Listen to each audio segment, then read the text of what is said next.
오늘도 사연 튜브를 찾아주셔서 감사합니다.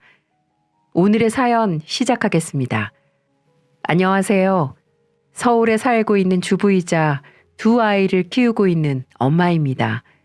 제가 이렇게 사연을 보내게 될 줄은 몰랐는데요. 저도 이번에 시댁과 한바탕 큰일을 겪은 사건이 있었는데 그 사건에 대해 사연을 보내볼까 싶어서 용기를 내서 쓰게 되었습니다. 저는 또래 친구들보다 일찍 시집을 가게 되면서 젊음을 그리 오래 맛보지 못하고 고생길에 들어섰던 여자인데요. 대학교에서 만난 남편과 연애를 하다 대학교를 졸업하자마자 결혼해 곧바로 아이를 낳고 지금까지 지내고 있습니다. 물론 남편과는 지금도 아주 잘 지내고 있어요. 하지만 그동안 있었던 시댁과의 문제가 주체할 수 없을 정도로 커지게 되면서 뻥 하고 터져버린 사건이 얼마 전에 있었는데요. 그건 바로 저희 신우와 시모라는 사람 때문에 벌어진 일이었죠. 바로 그 이야기를 지금부터 해볼까 합니다. 저는 20대 한창 창창한 나이에 이 집에 시집을 오게 되면서 친정집 살림도 챙겨야 했고 시댁 살림살이도 같이 챙겨야만 했습니다. 처음엔 버겁고 힘들었지만 그래도 남편 하나 믿고 꾹꾹 버텨왔는데 점점 지나치게 행동하는 신우와 시모로 인해서 더 이상은 참을 수 없는 지경에 이르고 말았죠. 신우와 시모는 지금 생각해봐도 그 어린 나이에 시집을 간 저에게 참으로 혹독했습니다. 시댁 식구들은 처음부터 저를 좋은 눈초리로 보지 않았던 게 사실이에요.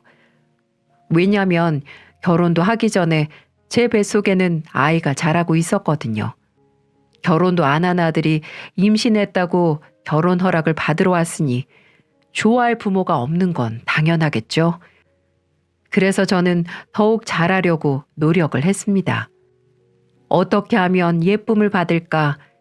어떻게 하면 나를 며느리로 인정을 해주실 수 있을까? 항상 저는 이런 고민을 하며 신혼생활을 해야만 했었죠. 다행히도 우리 남편은 고맙게도 그리 많지 않은 나이였음에도 불구하고 저와 아기를 위해서 열심히 살아주었는데요.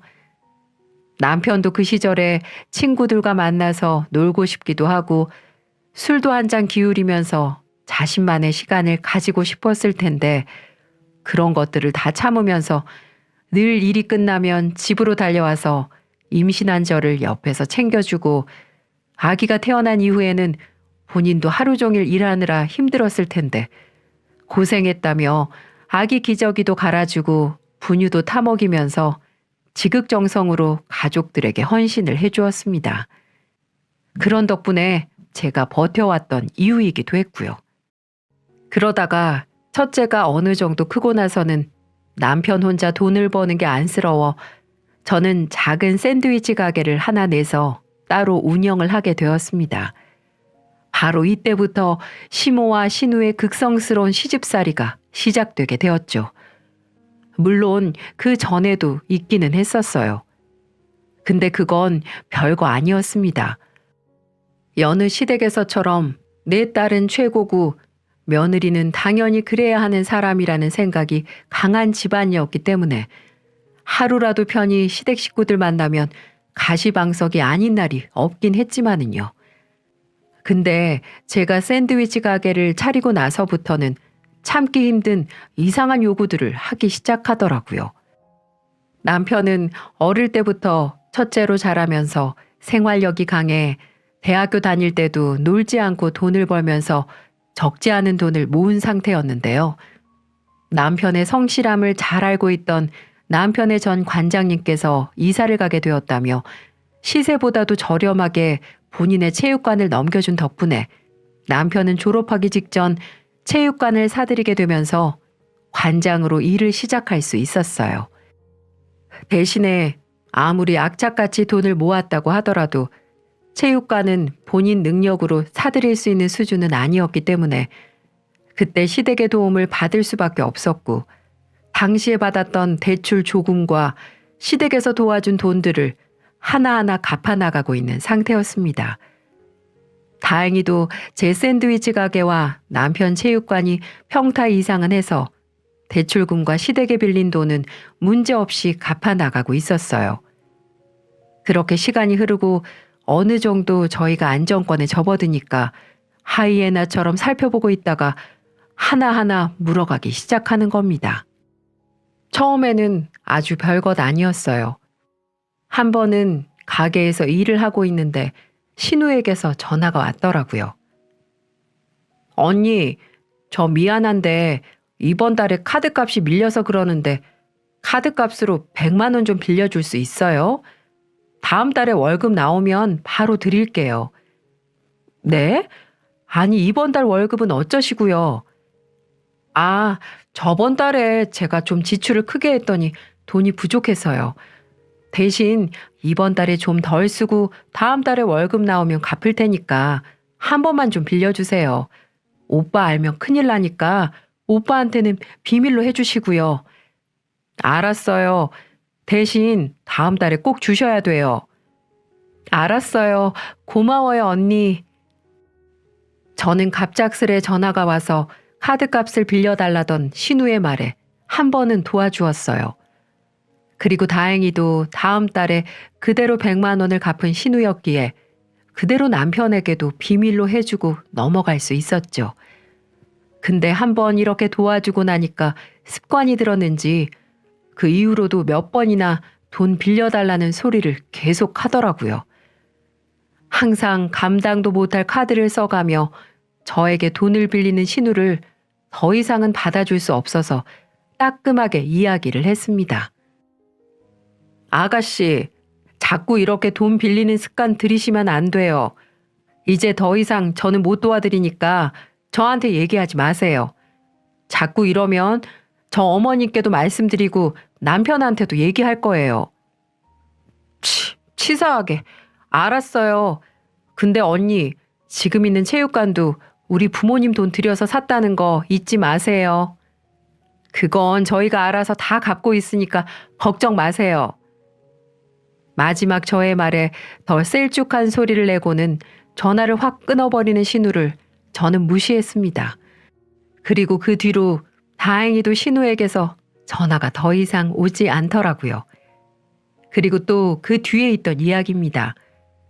신우는 결혼 전이었기 때문에 시댁에서 살면서 출퇴근을 하고 있었어요. 근데 직장을 옮기게 되면서 차가 필요한 상황이 되었죠. 근데 그때 시모한테서 전화가 오더라고요. 예, 우리 애 이번에 직장 옮긴 거 들었니? 네, 들었어요, 어머니. 그치? 들었지? 아니, 근데 얘가 전에 다니던 직장보다 멀어졌다고 차가 필요하다고 해서 말이야. 네 시아버지는 서울 교통편이 얼마나 편한데 차 사달라고 난리냐고 하는데 나는 솔직히 이제 우리 애도 차 모을 때가 되지 않았나 싶어서. 그러니까 니네 시아빠 대신에 니네가 차 좀 사줄 수 있니? 네? 저희가요? 저는 어머님의 황당한 요구에 좀 어이가 없었어요. 갑자기 신우의 차를 뽑아달라뇨. 그때는 저희도 둘째를 낳고 아이를 둘이나 키우면서 돈 들어갈 곳이 많았기 때문에 최대한 절약하며 살고 있던 때였는데 그런 소리를 하시니 좀 당황스럽더군요. 그래서 일단은 남편과 상의를 해보겠다고 하고는 전화를 끊었죠. 저는 그날 저녁 퇴근 후 들어온 남편과 바로 상의를 했고 신우 나이도 이제 20대 후반이 되었는데 차 한 대쯤은 있어야 할 것 같다는 어머니 생각이 틀린 건 아니라는 판단이 들어 차를 뽑아주는 걸로 결정을 했어요. 근데 저희도 여유가 넘치는 상황이 아니었고 신우도 장롱면허로 가지고 있다가 오랜만에 운전대를 잡는 거였기 때문에 좋은 차를 뽑을 필요가 없다고 생각했습니다. 그래서 중고 승용차 아반떼 500만 원짜리로 뽑아주기로 했고 그 생각을 그대로 신우와 시모에게 전했죠. 근데 정말 생각지도 못한 반응들을 보이는 겁니다. 언니, 좀 너무하는 거 아니에요? 중고차라뇨. 중고차 끌고 다니다가 길바닥에서 멈추면 저 어떡하라고요? 그래, 중고차는 좀 너무하지 않니? 남이 쓰던 거 우리 애가 쓰는 건 아무리 생각해도 찝찝하다. 그리고 500만 원? 내 딸이 너한테는 500만 원짜리밖에 안 되는 거였니? 진짜 해도 해도 너무하는구나. 어머니, 뭐가 너무해요? 요즘 500만 원짜리 차도 잘 굴러다니고 얼마나 좋은지 모르세요? 그리고 어머님 아시잖아요.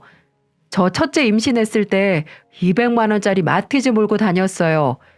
200만 원짜리 차여도 고장 한 번 안 나고 운전하는데 아무 지장이 없었다고요.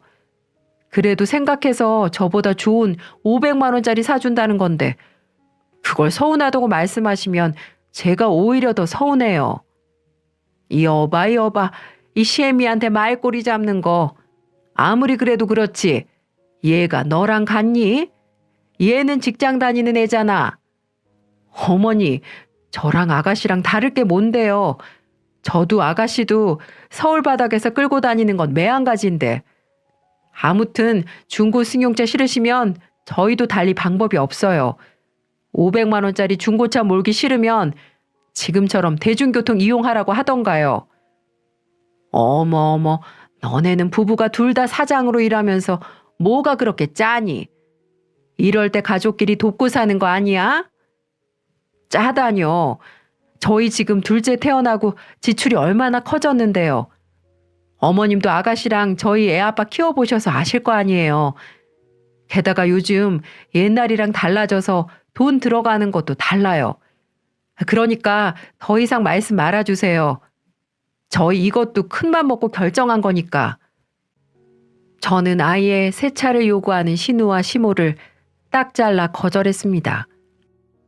솔직히 여기에서 저희한테 무언가를 더 요구한다는 것 자체가 말이 안 되는 거였어요. 그냥 사주면 고맙다고 하면서 쓰는 게 맞는 상황이었죠. 제가 하도 단호하게 나오니까 더 이상 말은 못하겠고 알겠다고 하시더라고요. 대신에 저희도 중고 승용차라고 해도 괜찮은 걸로 꼼꼼하게 알아보고 사줬어요. 그랬더니 처음에는 마땅치 않아 했던 신우도 타고 다니면서 생각보다 괜찮은 것 같다며 나중에는 고맙다고 인사를 하던 거 있죠. 아마도 힘들게 버스, 지하철 타고 다니는 것보다 훨씬 편하니 그렇겠지만은요. 그걸 보면서 또 저희 부부도 뿌듯한 마음이 들어 사주길 잘했다는 생각을 했습니다. 그리고 저는 더 이상의 요구 없이 거기에서 끝날 줄 알았어요. 하지만 그건 저만의 착각이었습니다. 그게 다가 아니었어요. 신우는 한동안 차를 잘 가지고 다녔었는데 어느 날 갑자기 또 저한테 전화를 했더라고요. 근데 이번에는 엉엉 울면서 전화가 왔길래 전 무슨 일이 생긴 줄 알고 진정시키고 물었습니다. 아가씨, 왜 울고 그러세요? 무슨 일이신데요? 언니, 나 진짜 서러워서 엄마 때문에 같이 못 살 것 같아요. 왜요? 어머님이랑 무슨 일 있으셨어요? 아니, 나 진짜 결혼 생각 없는데 엄마는 자꾸만 결혼하라고 난리예요. 웬 이상한 남자를 소개시켜준다고 난리가 아니에요. 직업이 좋으면 뭐예요? 한번 만나봤는데 머리 다 벗겨지고 키도 165밖에 안 되는 난쟁이라고요. 언니 같으면 그런 남자랑 살고 싶겠어요? 계속 싫다고 했더니 저보고 집에서 나가래요. 집에서 눈만 마주치면 시집 못 가서 죽은 귀신 되겠다면서 사람을 아주 볶아대는데 너무 힘들어요. 어머니가 또 그러셨어요? 얼마 전에도 오빠가 잘 말씀드렸는데. 이유를 들어보니 저희 가족들이 모두가 잘 알고 있는 신우와 시모의 트러블이었습니다.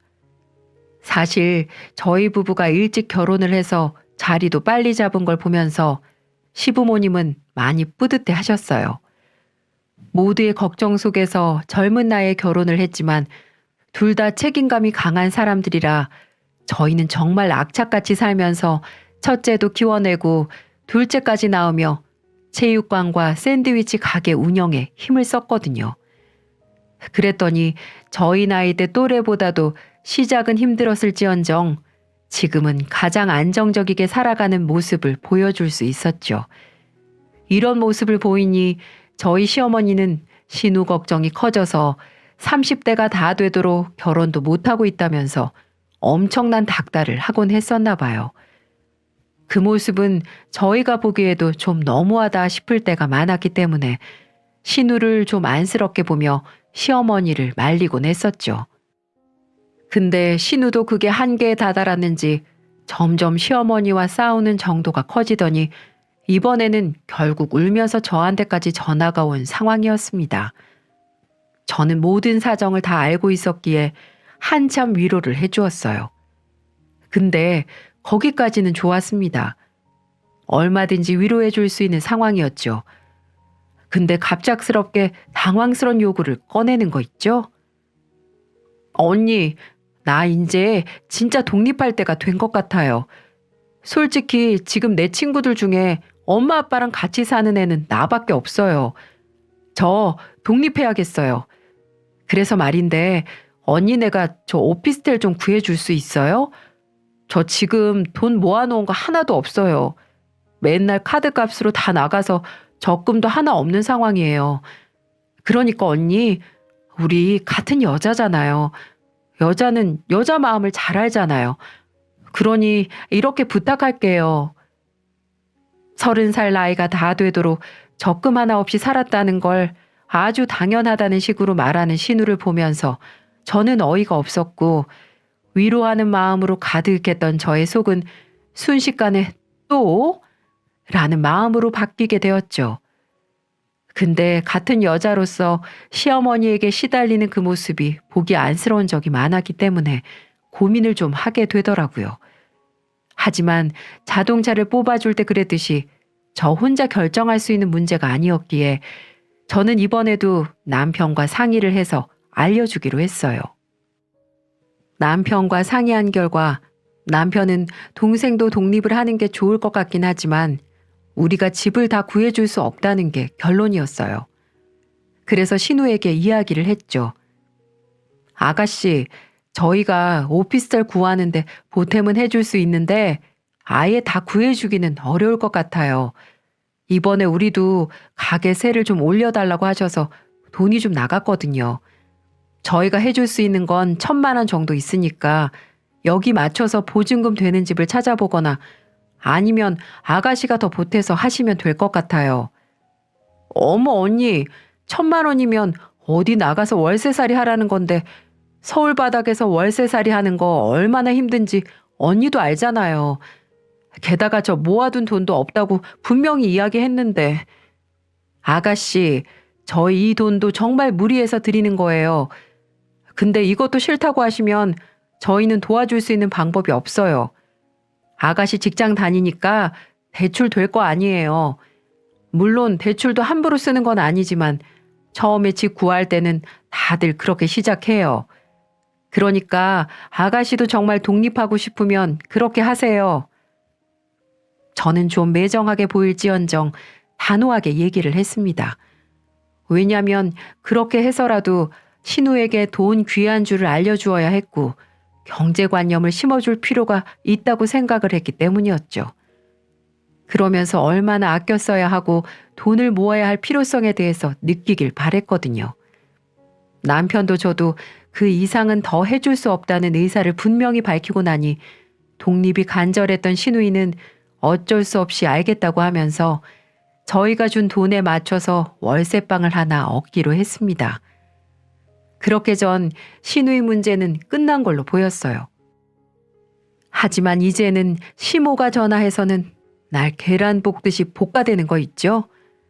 저한테 전화를 해서는 막 성질을 피우기 시작하는 겁니다. 야, 네가 우리 둘째 보고 독립하라고 꼬드겼어? 얘가 아주 헛바람이 들어서 독립하겠다고 난리야. 요즘 세상에 여자 혼자 오피스텔 원룸 같은 데 살면 범죄가 얼마나 힘든 줄 아니? 넌 뉴스도 안 봐? 네가 우리의 잘못되면 책임질 거야? 아주 지하고 피 한 방울 안 섞였다고 남처럼 대하는데 너 그러는 거 아니다. 참 이놈의 집구석 해줘도 뭐라 하고 안 해주면 삐지고 도대체 어느 장단에 맞추라는 건지. 그래서 저도 화가 나서 따지기 시작했습니다. 어머니, 제가 꼬드긴 게 아니라 본인이 먼저 이야기를 한 거예요. 전에도 말씀드렸는데 아직 아가씨가 홍기가 찬 것도 아니고 요즘 시대에 결혼 늦게 한다고 해서 큰 문제 되는 것도 아닌데 어머님이 좀 지나치게 닥달하셨잖아요. 그것 때문에 힘들다고 본인이 먼저 나간다고 한 거지 저희가 부추긴 적 없어요. 게다가 독립자금으로 1,000만 원이나 해줬는데 본인한테는 얼마나 이득이에요. 계속 어머님이 아가씨 독립하는 거 원치 않으시면 지금 계약금만 내놓은 상태이기 때문에 전부 돈 돌려주세요. 도대체 저보고 어쩌라는 거예요? 이게 어디서 훈수질이야? 이러다가 내 딸이랑 내 부모 노릇까지 다 할 기세다 너? 어? 어머님, 저는 아가씨 도와준 것밖에 없어요. 왜 저한테 이러시는 거예요? 그럼 어머님이 아가씨 독립 못하게 막으시면 될 거 아니에요. 내 말이라고는 귓등으로도 안 들으니까 너한테 말하는 거 아니냐. 내가 진짜 자식들 키워봤자 다 소용없어. 그럼 어머니도 포기하고 보내주세요. 이제 그 나이면 독립할 때 됐죠. 결혼을 하든 혼자 나가서 살든 독립하는 건 똑같은 건데 왜 그렇게 성하세요? 저 지금 일해야 해서요. 전화 먼저 끊겠습니다. 딸의 독립을 제 책임으로 몰아넣는 시어머니를 보면서 화가 나서 저는 전화를 먼저 끊어버렸어요. 그러고 나서도 어머님은 한참 저한테 뭐라고 했지만 저는 그때마다 맞대응을 해주며 받아주지 않았습니다. 그리고 나서 딸의 독립이 끝까지 저의 책임이라고 물고 늘어지던 시어머니는 점점 저에게 어이없는 행동들을 하기 시작하더군요. 게다가 이런 식으로 몇 번 도와주고 나니 신우도 덩달아 습관이 들었는지 이번에는 둘이 같이 와서 제 돈을 야금야금 뺏어가려고 하는 거 있죠. 갑자기 오피스텔에서 보증금을 500만 원을 올려달라고 했다며 신우는 그걸 저한테 달라고 요구했고 이번에는 시어머니가 앞세 시아버지가 요즘 생활비를 잘 안 준다면서 따로 매달 50만 원씩 보내라는 거 있죠. 참 어이가 없었습니다. 둘이 쌍으로 요구를 하는데 정말 마음 같아서는 둘 다 그 입을 꿰매고 싶은 심정이었어요. 저는 말도 안 되는 요구에 전부 다 거절을 했습니다. 남편에게도 이야기를 하니까 남편도 화를 막 내더라고요. 또 그랬단 말이야? 이거 이제 안 되겠네. 우리도 할 만큼 했어. 이렇게 아들 내외가 바등바등 살고 있는 거 알면 도와주진 못할 망정. 무슨 애도 아니고. 당신한테 미안하다. 앞으로 또다시 돈 요구하면 다 차단해버려. 나도 아버지한테 말씀드려 볼게. 아마 아버지도 이 사실을 알면 가만 놔두지 않을걸? 저는 남편의 말을 듣고 더욱 냉정해지기로 했습니다. 남편 말처럼 연락이 오면 니네들이 알아서 하세요. 라는 말투로 대응을 하기 시작했어요.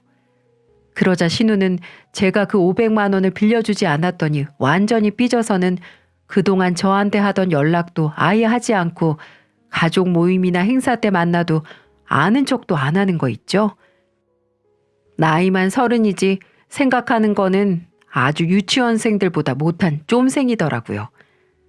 그런데다가 시어머니는 한술 더 떠서 어머니 생신 때 갖고 싶은 거 말씀하시라고 했더니 용돈을 보내주기 싫으면 오래된 TV나 좀 바꿔달라고 하시기에 괜찮은 걸로 해드렸는데 그것도 모자라 이번에는 금팔찌를 해달라고 하는 거 있죠. 그 모습들을 보면서 전 생각했습니다. 아, 이 사람들은 이렇게 도와줘도 고마움은커녕 그걸 이용해 먹으려는 기생충 같은 인간들이구나. 이런 생각을 다시 한번 하게 됐고 둘의 양심 없는 태도에 저는 화가 나서 한동안 저도 시어머니와 시누이에게 연락 일체를 하지 않았습니다. 수없이 전화가 왔지만 전화를 돌려버리거나 받았다가 바로 꺼버렸어요. 왜 그랬냐고요? 니네 전화는 받기 싫다는 안목의 표현이었죠. 그리고 만약에 이 두 사람이 우리 첫째와 둘째 태어났을 때 기저귀 하나라도 한 번이라도 사줬다면 이렇게까진 하지 않았을 거예요. 이 사람들은 첫째나 둘째한테 용돈도 한 번 제대로 준 적이 없었고 아기 용품이나 선물 같은 것들도 뭐 하나 이렇다 하는 걸 해준 적이 없었거든요. 근데 저는 그걸로 서운한 마음을 가졌다거나 우리한테 못한다고 해서 나도 딱 그만큼만 해줘야지 라는 생각을 가져본 적이 없었어요. 오히려 저는 다른 사람들에게 도움을 받는 걸 싫어하는 독립적인 성격이라 모든 걸 남편과 저의 손 안에서 해결하는 게 맞다고 생각해 지금까지 그렇게 살아왔습니다. 근데 이들은 그동안 제가 도와준 건 생각하지도 않고 해달라는 대로 다 해주지 않아 삐져서는 애 같은 모습만 보이니 정말 진절머리가 나더군요. 그나마 시아버지는 가끔 전화하셔서 남편에게 모든 얘기를 들었는지 그동안 미안했다며 한 번만 더 네 시애미랑 신우가 돈 요구하거나 괴롭히면 바로 전화를 달라고 하더군요. 바로 달려오신다고 하면서 말이죠. 어떻게 저런 시아버지 옆에 시모라는 사람과 시누이가 있는지 딱 봐도 남편은 시아버지를 닮고 신우는 시어머니 닮은 꼴이었어요. 어쩜 못난 사람은 못난 것만 닮는다더니 딱 그 꼴이었습니다. 그래도 시아버지가 앞으로 방패막이가 되어준다니 얼마나 고마웠는지 몰라요. 그렇게 우린 한동안 서로 왕래 없이 냉정기를 갔다가 제가 몸살이 심하게 걸려 아프게 된 날이 있었습니다. 그전부터 몸이 으슬으슬 춥더니 아주 호되게 감기 몸살이 와버렸죠. 어쩔 수 없이 샌드위치 가게까지 며칠 접고는 집에 틀어박혀서 있는데 애가 둘이나 있으니 집에서 쉬어도 쉬는 것 같지가 않더라고요. 그래서 고민을 하다가 남편도 본인 집에다가 이야기를 해보자고 해서 큰맘 먹고 시어머니에게 전화를 했습니다. 어머니, 제가 지금 몸살이 좀 심하게 와서요. 혹시 저희 애들 좀 봐주실 수 있으세요? 너는 남들 다 하는 금팔찌 사달란 소리 아주 그냥 칼같이 연락을 끊더니만 아쉬운 소리 할 때 되니까 전화를 하니? 됐다. 내가 무슨 호구도 아니고 시애미 무시하는 며느리 말을 왜 들어야 하는데? 시애미랑 신우한테 안 쓰고 아낀 돈으로 도우미 구해다 써라. 나는 돈 없고 힘 없어서 애들 봐줄 여력도 없으니. 시어머니는 눈물이 날 만큼 서운하게 이야기를 해버리더니 그 뒤로 전화를 확 끊어버리던 거 있죠. 정말 황당하더군요. 남의 새끼 손주들도 아니고 지 손주들인데도 불구하고 금팔찌 안 사줬다고 도우미 구하라니요. 그게 시애미가 할 소리라는 생각이 드시나요? 정말 내가 이런 대우 받으려고 이 집에 시집 와서 그렇게 힘들게 살았나 싶더라고요. 저는 이 이야기를 남편한테 해버리면 불같은 성격의 남편은 그대로 시댁으로 달려가서 한바탕 할 것 같아 저만 알고는 끝내버렸어요. 그 전에 이미 남편이 시댁에 화를 많이 냈었고 그때마다 온 집안에 있는 물건을 다 내던져버릴 기세의 모습을 몇 번 보였기 때문에 이번도 그럴까 싶어 참았습니다. 하지만 이런 저의 노력이 무색해지게 얼마 안 돼 남편이 아닌 제가 불같은 화를 내게 되는 상황이 닥치게 되었어요. 제가 어머니에게 말하던 날에 바로 며칠 뒤가 신우의 생일이 있던 때였는데요. 저는 그날 그렇게 시어머니와 한바탕 하고 나서 마음의 병까지 얻어 더 몸이 나빠져 있는 상태였습니다. 그래서 남편도 평소보다도 일을 일찍 마치고 집에 들어와 애도 봐주고 저도 간호하고 있었는데 밤 12시가 다 돼가는 시간에 갑자기 신우와 시모가 저희 집에 들이닥치는 거 있죠? 분명 몸살 때문에 몸이 힘들다고 애까지 맡길 수 없냐고 어렵게 말한 저에게 심한 냉대를 한 걸 까먹은 건지 아니면 그날과 이어지는 갈굼을 행하러 온 건지 어디서 1차로 술을 거하게 마시고 왔는지 갑자기 들이닥쳐서는 시누이의 생일상을 차리라고 난리가 아니더군요. 분명 이들은 술 한잔 하다가 제 얘기가 나와서 골탕 먹이려고 쳐들어왔을 겁니다. 얘 오늘 무슨 날인지 알지? 아주 그냥 이번에 얘 31살 먹은 기념으로 특별하게 생일 보내야겠다면서 하도 성화를 부려대서 데리고 왔다. 얘 생일상 좀 얼른 차려봐. 케이크까지 지 손으로 사와서 어찌나 성화인지. 이참에 며느리 음식 맛 좀 봐보자꾸나. 그리고 이것 받아라. 술이다. 이거 시원하게 냉장고에 좀 넣어놓고. 네? 어머니, 지금 시간이 몇인 줄 아세요? 12시예요, 12시. 지금 애들 한참 잘 시간인 거 모르세요? 아유, 내가 말했잖아. 오늘 우리 딸 생일이라고 생일 파티를 오빠 집에서 하고 싶다는데 그럼 어쩌니? 넌 그것도 못 해줘? 그래요, 언니. 나 이번에 31살 생일인데 생일상 좀 차려봐요. 없으면 배달 음식이라도 시키면 되지. 왜 그렇게 죽상을 하고 그래요? 아, 아가씨, 어머님, 제발 생각을 하고 행동하세요. 지금 시간이 12시가 다 돼가는 시간이에요.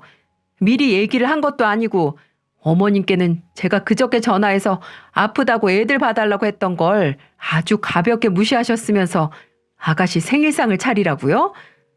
도대체 왜 그렇게 저를 막대하세요? 제가 어머님이랑 아가씨 종이에요? 하녀냐고요? 아이고, 소리 지르는 거 보니까 힘이 남아도는구만 뭘. 너는 운동선수나 했던 애가 뭘 그렇게 한 번 아픈 걸 가지고 애까지 봐달라고 요란을 떨어?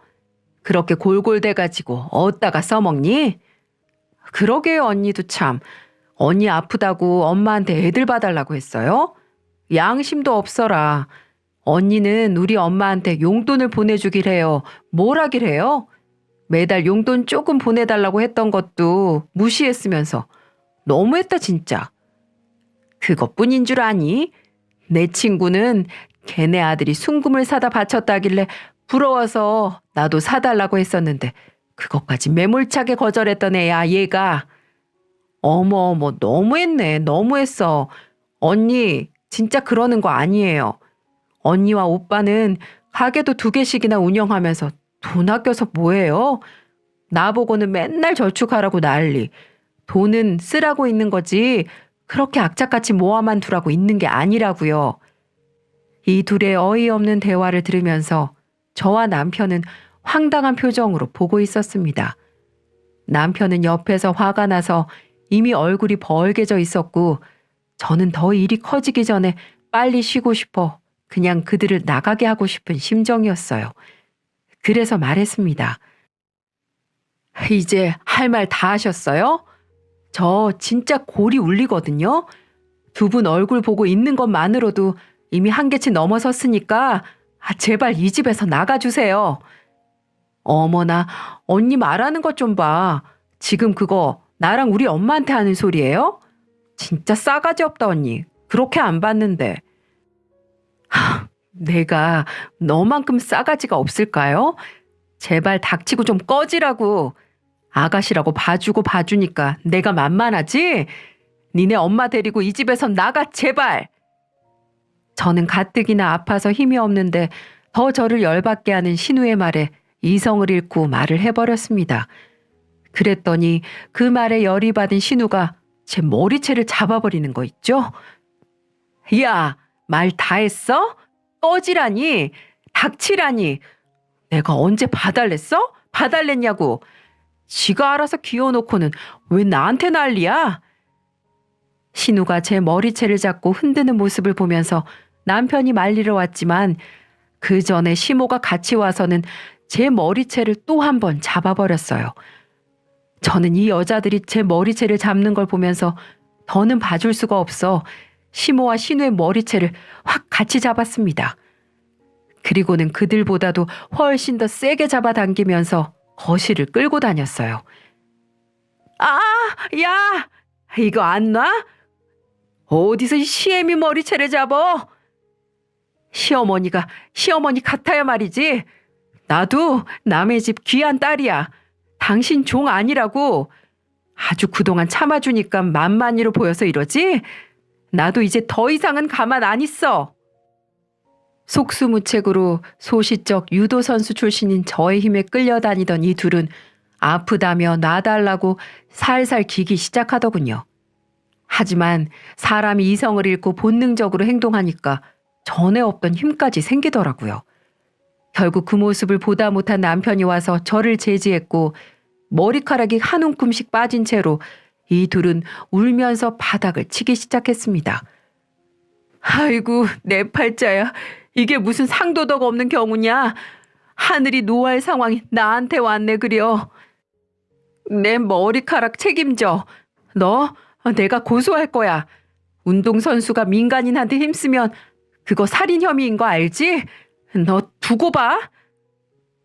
저는 한참 힘을 써버려 거의 탈진한 상태로 바닥에 앉아 있었는데 그 앞에 둘이 엎어져 앉아 한마디씩 하는 걸 보며 이번에는 우리 남편이 나섰습니다.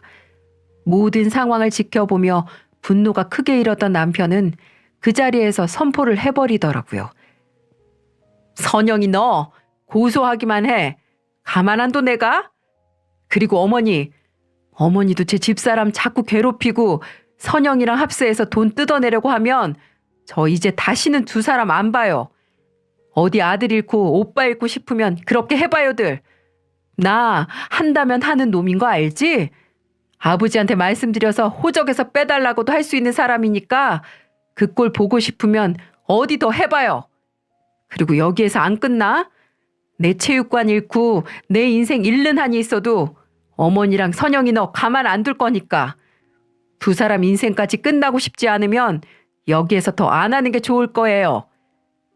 남편의 엄포에 이 둘은 아무 소리 못하고 징징거리던 소리까지도 딱 멈추었습니다. 그리고는 당장 나가라는 남편의 말에 곧장 나가버렸죠. 남편은 한바탕 큰일을 치른 저를 위로해 주었어요. 자기가 못난 사람이라서 그렇게 되었다며 힘이 다 빠져 멍하니 앉아있는 저를 안아 올려서 침대에 눕혀주고는 그대로 쉬게 해주었습니다. 그날 그렇게 힘들게 보내고 난 뒤 저는 당분간은 신우와 시모를 더 보고 싶지 않았습니다.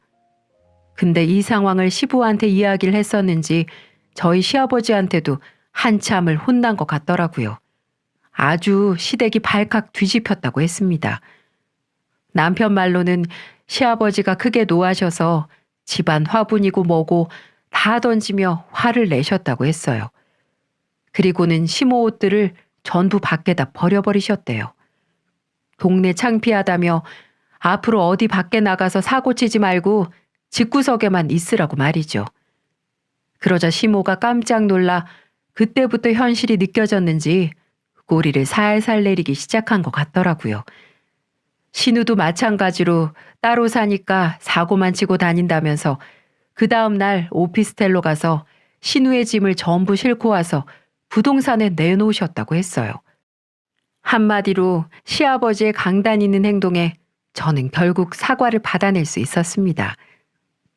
언니, 그동안 제가 철없이 굴어서 죄송했어요. 언니가 워낙 잘해주니까 좋은 사람일수록 더 소중하게 대했어야 했는데 그걸 못했네요. 정말 죄송합니다. 그래, 애미야. 나도 미안했다. 우리 딸이랑은 다르게 너는 어릴 때 시집 와놓고도 의젓하게 잘해주는 게 나도 의지가 많이 돼서 그랬어. 앞으로는 조심하마. 네, 미안했다. 아가, 그동안 고생 많았어. 시애비가 돼가지고 며느리 힘든 거 생각도 못하고 그냥 있었다. 부디 용서해다오. 이 세 분의 사과를 들으면서 저는 그간 했던 모든 마음고생들이 다 눈 녹듯 없어지는 듯 했습니다. 정말 서운하고 힘들었었거든요. 그렇게 모두의 사과를 받아들이고 난 뒤 저희 시댁의 모습은 180도 달라졌어요. 시모와 신우는 이제 저한테 찍소리도 못하면서 지냈어요. 저한테 조금만 뭐라고 하는 기미가 보이면 저희 시부와 남편이 눈에 불을 켜며 지켜봤거든요. 그리고 제가 유도로 다져진 몸인 줄 아는지 더 이상은 함부로 하지 못해요. 지금은 저희 시댁에서 제가 대빵이 되었습니다. 게다가 제가 한번 호되게 머리채를 잡고 나니까 제 힘과 기에 제대로 눌렸는지 이 둘은 더더욱 저한테 잘하고 있답니다. 물론 저도 며느리로서 또 새언니로서의 역할도 충실히 잘하고 있어요. 그리고 신우이에게 보증금 도와준 1,000만 원도 되돌려 받을 수 있었고, 시아버지가 신우 중고차 사준 돈 500만 원, 정신적인 피해 용돈 500만 원 주셔서 500만 원 더 받을 수 있어서 얼마나 좋았는지 몰라요. 아무리 봐도 우리 시아버지는 정말 현명하시고 좋은 분 같지 않으신가요? 그렇게 한바탕 큰 사건이 벌어지고 저희는 전과는 달리 더 화목하게 지낼 수 있게 되었죠. 참 우습죠. 사람이라는 게 별거 아니더라고요. 그동안도 호락호락하게 해준 건 아니었지만 제대로 본때를 보여주니 이렇게 바뀐다는 게 좀 허무하기도 했지만 그래도 저는 전과 달리 살만 난답니다. 젊음은 한때지만 철없음은 영원할 수 있다고 해요. 우리 신우와 시모는 영원히 철이 들지 않을 것 같았지만 그래도 요즘 좀 달라진 모습을 보이니 희망이 있어 보입니다. 여전히 재벌은 남 못 주고 의도치 않게 가끔 저를 힘들게 할 때도 있지만 그건 전부 제 안에서 수용이 가능한 선이라 잘 지내고 있어요. 여러분도 주변에서 괴롭히는 지인들이 있다면 그들이 빨리 정신 차리고 나이값 할 수 있기를 바랄게요. 그리고 모두가 화평하게 행복하게 잘 살기를 기원하겠습니다. 지금까지 저의 웃기고도 행복한 사연 들어주셔서 감사합니다. 다들 건강하세요.